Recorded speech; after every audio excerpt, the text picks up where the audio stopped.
बहुत साल पहले की बात है। कमलपुर गांव में पंडित भूपत सिंह नाम के एक बहुत दयालु व्यक्ति रहते थे। वे सुबह जल्दी अपनी दुकान पर पहुंच जाते थे।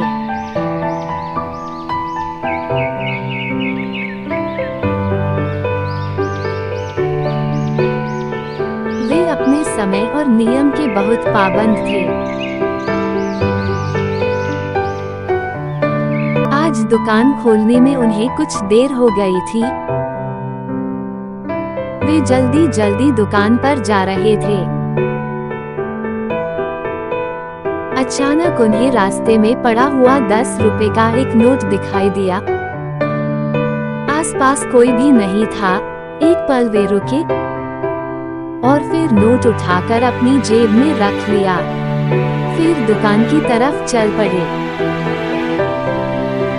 कुछ समय बाद पंडित जी को एक गरीब सा लड़का दिखाई दिया जो जमीन पर इधर उधर कुछ ढूंढ रहा था।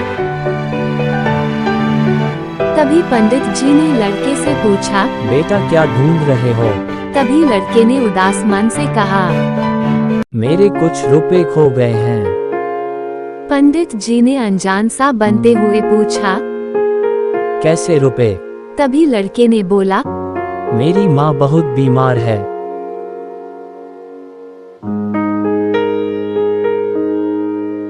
मैं उनके लिए दवा लेने जा रहा था। रास्ते में मेरे रुपए हाथ से गिर गए। घर में और पैसे भी नहीं है। पता नहीं रुपए कहाँ गिर गए। पंडित जी को लड़के पर दया आ गई। उन्होंने अपनी जेब से 20 रुपए का एक नोट निकालकर कहा, बेटे, मुझे अभी अभी यह नोट सड़क पर गिरा मिला है। तुम्हारा हो तो ले लो। तभी लड़के ने नोट को एक बार अच्छी तरह से देखा और बोला, नहीं नहीं, ये नोट मेरा नहीं है। वह तो सिर्फ 10 रुपए का नोट था। पंडित जी ने लड़के की तरफ देखते हुए कहा, पर बेटा, मुझे तो यही नोट सड़क पर पड़ा मिला है। लड़के ने बोला, नहीं जी, यह नोट मेरा नहीं है। लड़का फिर अपना नोट ढूंढने लगा।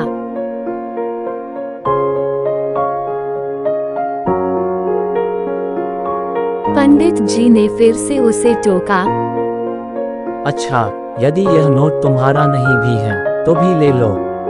तुम्हारी माँ बीमार है। ये रुपए तुम्हारे काम आ जाएंगे। तभी लड़के ने बोला, नहीं साहब, हम गरीब जरूर है पर भिखारी नहीं है। मुझे भीख के रुपए नहीं चाहिए।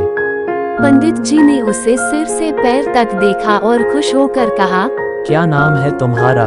तभी लड़के ने बोला, मदन। लड़का अभी भी इधर उधर अपना नोट ढूंढ रहा था।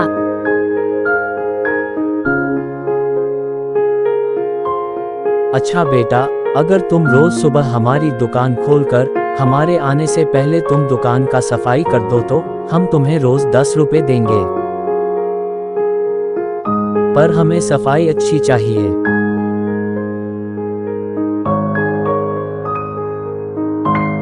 लड़के ने गौर से पंडित जी को देखा और खुश होकर कहा, क्या सचमुच आप मुझे नौकरी देंगे? पंडित जी बोले, हाँ हाँ, क्यों नहीं।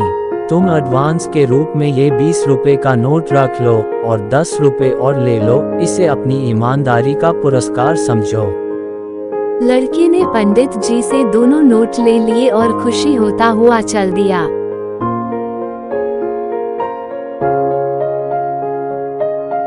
पंडित जी भी वहां से चल दिए और दूर जाते हुए उस ईमानदार लड़के को देखे जा रहा था। लगता था उन्हें भी उसकी जरूरत थी, क्योंकि ईमानदार और सच्चे आदमी को सभी पसंद करते हैं।